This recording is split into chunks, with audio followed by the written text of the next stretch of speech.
Okay, guys, welcome back to the Housewife Homestead. And today I visited a friend. He's also a YouTuber. I wanted to talk with him and ask him a few questions and let us know who our guest is today. Well, first, thank you very much for hosting me on your channel. I really do appreciate, and thank you for finding the time to come. Hi guys, my name is The Village Wanderer, and my YouTuber based here in Kitale, and I've known the Housewife Homestead for a while, and I'm very grateful that you've been able to come here today to help me with my gardening attempts. I've been attempting to garden here and there, but I've been having a bit of trouble. But so I'm having the benefit of a free consultation. So thank you very much. Yeah, thank you very much for hosting me on your channel. Yeah. So our guest here is a father. And as a homemaker, I would like to ask him a couple of questions. I hope you are okay with that. Yes, definitely. Yeah. So being a dad, a single dad, being a single dad, how is it with housework? Does it get overwhelming? Yeah. Because you need to take care of your son, take care of his needs. Yeah. Does it get overwhelming? Because it's not natural for us, especially we Africans. Yeah. It's not something that comes natural for men here in Africa to do housework, house chores, and take the role of a mother and a father at the same time. Initially, of course, it was very challenging. But I think once you get your mind frame into the fact that it's a responsibility and you have to create a stable environment, especially for the child, then you place the child's needs before your own. Okay. And I think that's what's most important, because usually this period in a child's life is like a very short period. True. It's a season. Yeah. And that season can make or break. So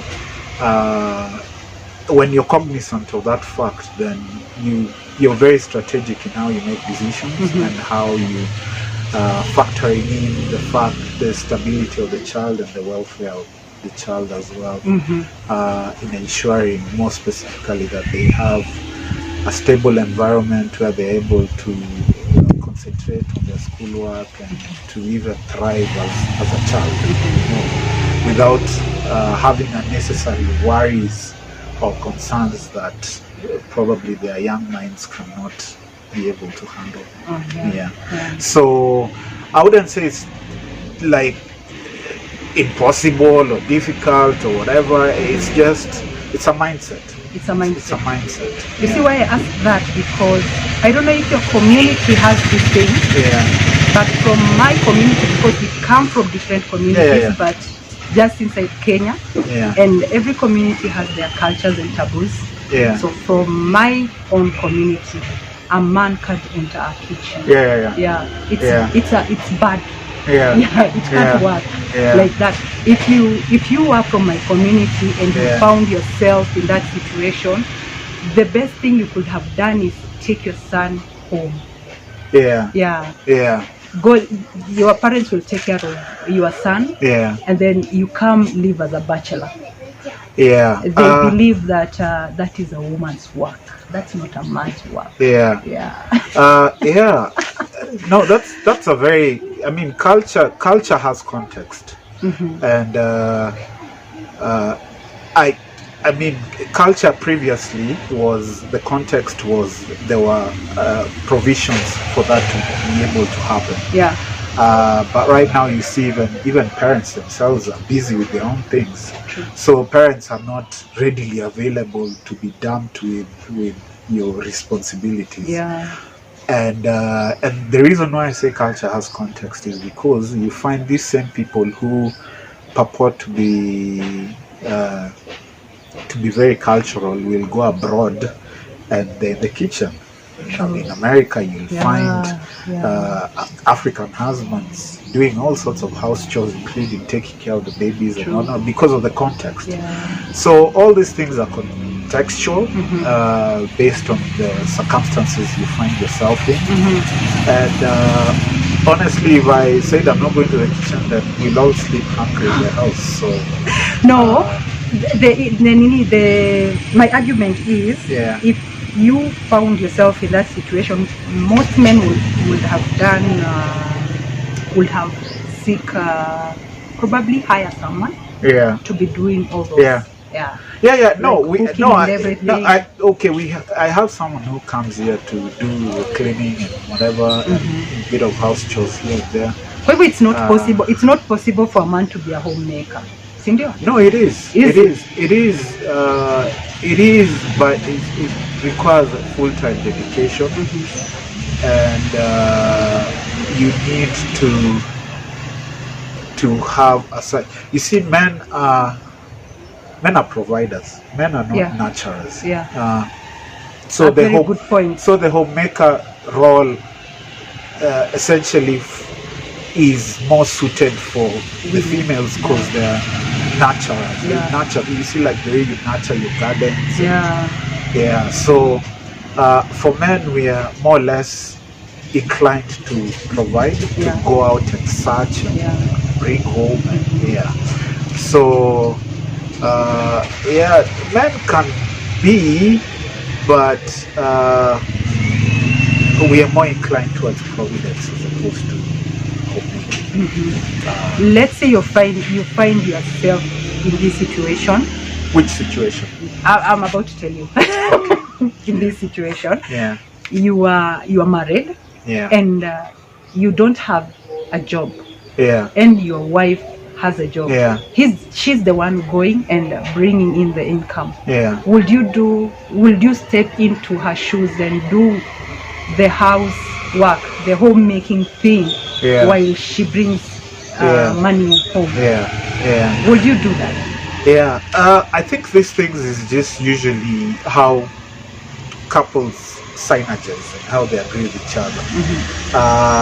And usually I think I look at it from a point of being a team, as opposed to seeing it as a demeaning thing. When your wife does it, is it a demeaning thing?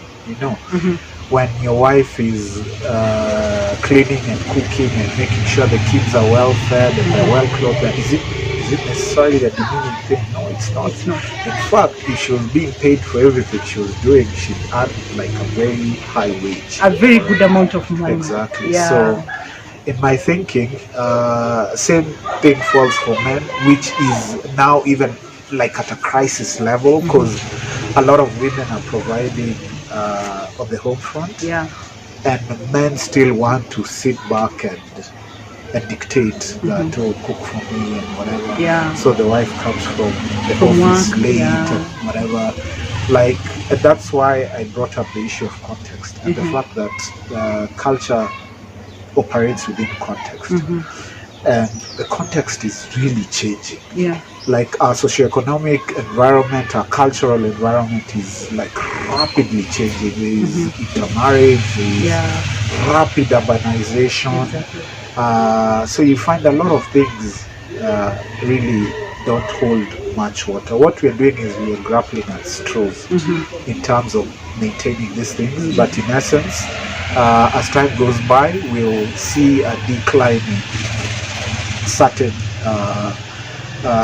certain things that we consider traditional beliefs or custom, beliefs and cultures. Like the whole idea of men not being in the kitchen is neither here nor there, because if you can assist each other, and be able to respect the fact that you're assisting each other and it's for the overall welfare of the home, where one person doesn't feel very overwhelmed, then that's a good thing for all of you. All the parties concerned, the husband, the wife, and the kids. That's good. hearing it from somebody from your community, the way those people are very strict. I've had a couple. I've had a couple of stories from women who come from those areas. It's surprising that you have a reasonable it's good. I mean, generally, I think just the way we are socialized, especially culturally, has a huge impact in how we navigate life. And I think that's why a lot of people struggle, especially like when they go to the West. You find couples divorcing when they get a green card, and so people wonder, like, was that green card there? But it's just an issue of adjusting from here, and you realize like the American context is so different, and you want the same privileges as a man that you have here in Africa. While it becomes hard, it becomes very difficult. So culture is based on context. Even when you see like places where polygamy is thriving, still there's a context to it. You'll find probably there are still resources like land, where like the different women can have their homes. But if you're poor in a small space, where are you gonna put all these women that you marry? So you need to have space. Exactly. You need to have space. Exactly. And land is like, it's a resource that's not increasing. It's slowly decreasing. So you find, of course, polygamy, due to harsh economy, will also slowly dissipate. Like, it will not exist. People are not even marrying now. In fact, I've noticed that people are taking a lot of meaning. Even somebody in their 50s, they're not yet married. I'm still I'm not yet to understand why is it that people are not getting wives. There's an abundance of women, if you ask me, and that choice, essentially, when you have choice, it's usually difficult to pick one. And just the fact that the dating pool right now is so, like, it's really muddy in terms of like picking someone you find suitable. It's hard. It's very difficult in the sense, when there's abundance, it's just like when you have like many mangoes. It's very like you pick this one, you return, Another one is so good looking on the outside. Exactly. When you cut it, it's not good. So I think a lot of men have that dilemma. But again, it's a multiplicity of factors. So there's that, there's the economy, which we just discussed, and then there's just, I mean, people have become very fickle in the sense of what we refer to as kuvumiliana is no longer there. So you find relationships are not usually, they are superficial. They are based on, what do you have, what do I have, how much do you earn. So there's no genuine connection where people are connecting on ideologies or like, we have great conversations that we can actually, like, it's usually like you find people who are totally not suited for each other coming together because this person has resources and he can say, like, the consideration is safety financially. In most cases, it's all about finances. And when that is under threat or is no longer existent, then you find that the relationship crumbles. So that is actually one of the major things, and also the fact that there's just, it's easy. It's not like our parents, like getting a wife was a big deal. I can go out here and get a girl. Like, I can go on the road and talk to someone and they'll come to the house. It's that easy. So you see, that just makes you be like, it's not a big deal. But in our parents' time, there was a process. You'd even like hold someone's hand and really, like, you time them in the river at 6 p.m. and that's the only time you'll see them. Like, ukinisiwa hakuna kumwona, you're not seeing them again. Because they were strict. Exactly. So I think all that multiplicity of issues has just made it very it's definitely caused the death of marriage or the institution of marriage. Yeah. And that's why you also see many separations and divorces and whatnot, because when there's no deeper connection, and even with our parents' generation, you find a lot of the marriages where people humiliate each other. At some point, if mama gets a chance to go and visit the kids in the US, she goes and she doesn't come back. She doesn't come back. Mzee is left in the village on his own. So we have our own form of divorce. But we are not discussing it. We are not. But there are many wazers in our villages here who are divorced. It's true. Yeah, it's just not on paper. Me, I've even seen someone. I think they are divorced, but they don't know they're divorced. Yeah. They don't even share a room. Yeah. Everybody's sleeping in their rooms. Yeah. But they live together in the same house. Yeah. The woman takes care of the man. Yeah. Kabisa. Yeah. Washes his clothes. Make sure he takes his food on time. Yeah. Yeah. Yeah. Yeah.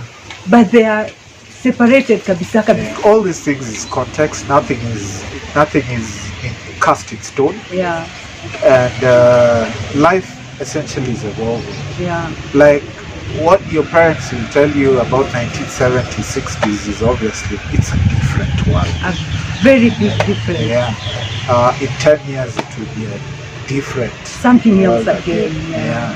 People who are in their 14, 15 teenage years now will be adults. Like they'll be functioning, working class adults. Just the dynamism of life and the fact that things are changing. Even within our society here, we're becoming what is called westernized. This thing called polygamy, which people really fight for and whatever, it will just die. It will die. It will die. Yeah. If circumcision of women died, although it is there, but very hidden, even polygamy will just go. It was nice having this conversation. I'm really grateful for you to be in my channel. Thank you for hosting me. Thank you. And I hope that we can do other conversations, more conversations. Yes. Yeah, I think we can have very nice engagement. And probably even rope in other people. True. Yeah, and just have like more or less round tables where we're discussing. There's this thing which is always bugging me called the midlife agenda. And the midlife agenda is different for females and males. But obviously, you're not the same person you were 6 years ago, 8 years ago. And that change comes with like rethinking a lot of things, especially with life and what you want for your life. Like for you now, the way you're so ingrained with homemaking, at some point the nest will be empty. Then like that's now a point of evaluation. Like what am I gonna do with myself? You know, I think that's a conversation like we really need to have. Especially in this modern context where there's all this barrage of information coming from everywhere. And it's not like long time where mothers maybe were just sitting there very dissatisfied. You know, now you guys have a voice, sort of. So, and that's why you find a lot of marriages are shaky, because the minute the wife starts expressing a certain dissatisfaction, the exes start saying, "Who you? Where did you learn that from?" But it's just the changing dynamic of life, you know. And the fact that changing dynamic means you need to find yourself with plans for the future, what you want to do, how you want your life to turn out in the next 5, 10, 20 years. The midlife agenda is very critical. I feel it's not being adequately discussed.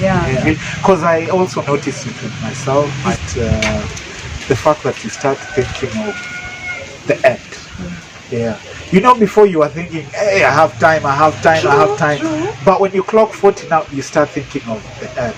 Whether the end is 30 years, whether it's 40, whatever God blesses you with. In fact, it was the other day that I was I was thinking, I'm almost 40. Yeah. And I was thinking, wow, I've grown old. Yeah. And then I remembered, I think there's somewhere in the Bible that says that 70 years is the maximum. Yeah. So if you're getting more than It's 70, extra. it's extra. Yeah. So yani life nini yako is 70. Yeah. So I was thinking, so I only have 30 years. Yeah. Because I don't know about the next 70. Yeah. Probably I might go before that 70. Yeah. So I was thinking and I was but you want but essentially you want to plan. You want to say like, okay, when the kids leave, this is my purpose.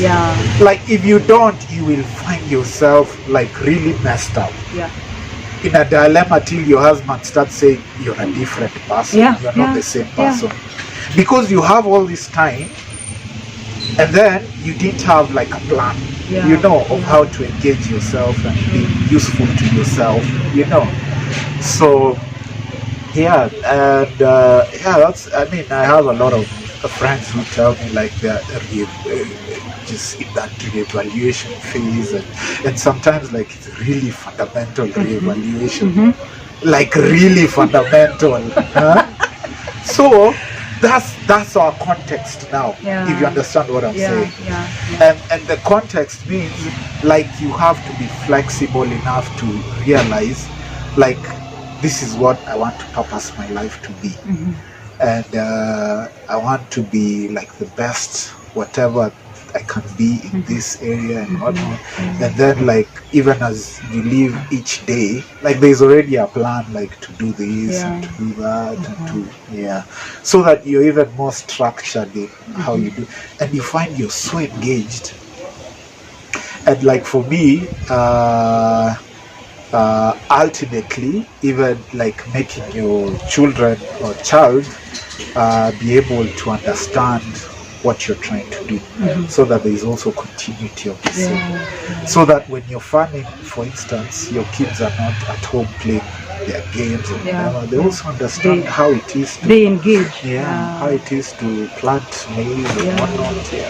You take them with you. So that even if there'll be a computer programmer in the future, they have a whole like spectrum of life, and they understand life in its 360 dimension.